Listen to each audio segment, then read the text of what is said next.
Hi, I'm Micah Clark. Thank you for joining us today. I wanted to give you an update on this week's activity at the Indiana General Assembly, but a couple things happened this week related to legislation or public policy issues that were in the media that you may have seen, may not have. But as it turns out, this week is the 10th anniversary of the day that Governor Pence signed the Religious Freedom Restoration Act, or RFRA.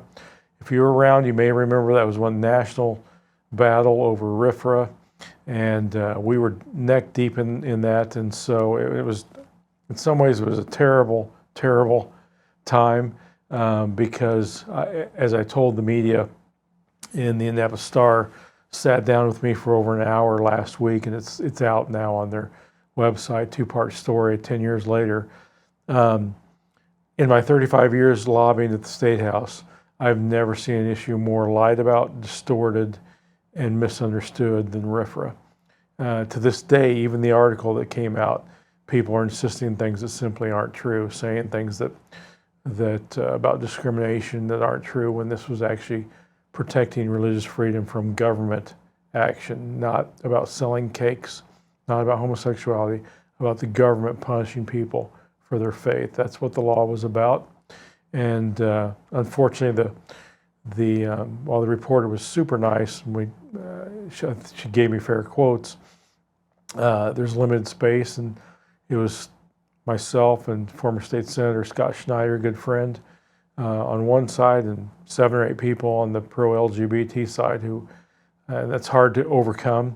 But as I pointed out, we were the 20th state to pass a RFRA. 9 states have passed RFRA since then. So we have 29 states. It passed Congress almost unanimously. It was authored by Chuck Schumer, Ted Kennedy. Focus on the Family supported it.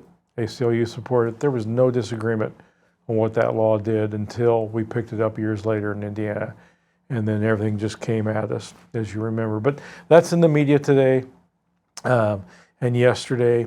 And then there was a story also on a bill at the State House on hemp products or marijuana products with THC that I believe we've gotten blocked or at least fixed from a direction that would have made that more accessible to Hoosiers with all the problems of legalized marijuana that we don't want to go down.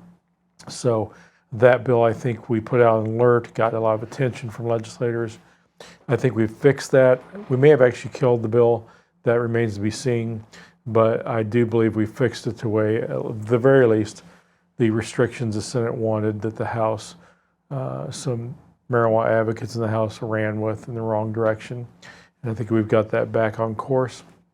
And so, but 2 issues I want to talk about this week that are issues we've brought up before.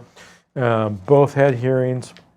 On Monday, we had the parental rights bill that we've talked about, Senate Bill 143. Again, Senate bills are being debated in the House right now. Senate Bill 143 protects parental rights, elevates parental rights to the highest legal standard, requires the state to justify what they do through something called strict scrutiny. Right now they have what's called a rational basis.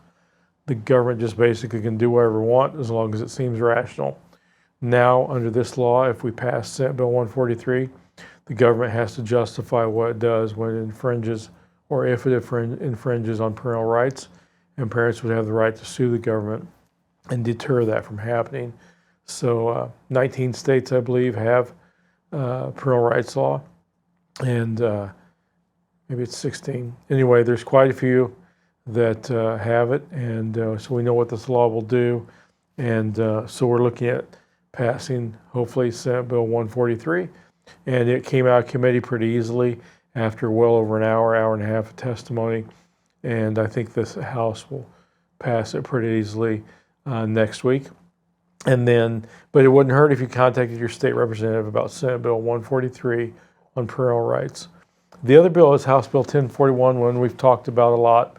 It's the Fairness in Girls Sports Act.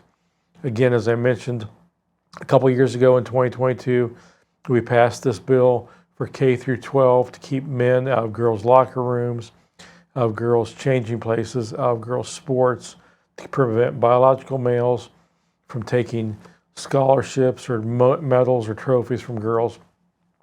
This bill House Bill 1041 this year goes beyond that and goes to the collegiate level, protects girls in college from men who at that level even are much different, much stronger, different testosterone levels, much more strength. It's just simply not fair to have a man who pretends to be a woman in girls' sports, and it's not right to have a man in a girls' locker room. Parents don't want that, girls don't want that. So surprising thing about that bill is that the Democrats locked up. I didn't think they were going to do this, but this has passed through the Senate so far in committee on a party line vote. And the Democrats on Wednesday offered 5 different amendments to try and gut this bill, tried to make it a study committee, tried to take out different things out of the bill, just really tried to hamper this bill, and they failed 8-4, a party line vote every single time. And the reason that surprises me is this is an 80-20 issue.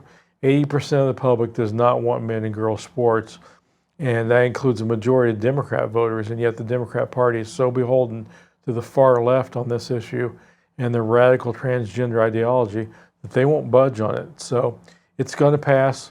I believe the governor will sign it. A big win for families this year with House Bill 1041. I expect the Senate will probably pass that next week. So we'll keep you posted on that, see what happens, let you know how the debate goes. But I want to thank you for joining us about these 2 bills and those other issues in the media. But that would be Senate Bill 143 on parental rights and House Bill 1041, which is in the Senate right now on protecting girls' sports. If you have any questions, feel free to shoot me an email. And appreciate you reading our email next week on Wednesday. And join us next Friday for another recap of what's happened in the Indiana General Assembly. I'm Micah Clark with American Family Association. Thanks for joining us and have a great weekend.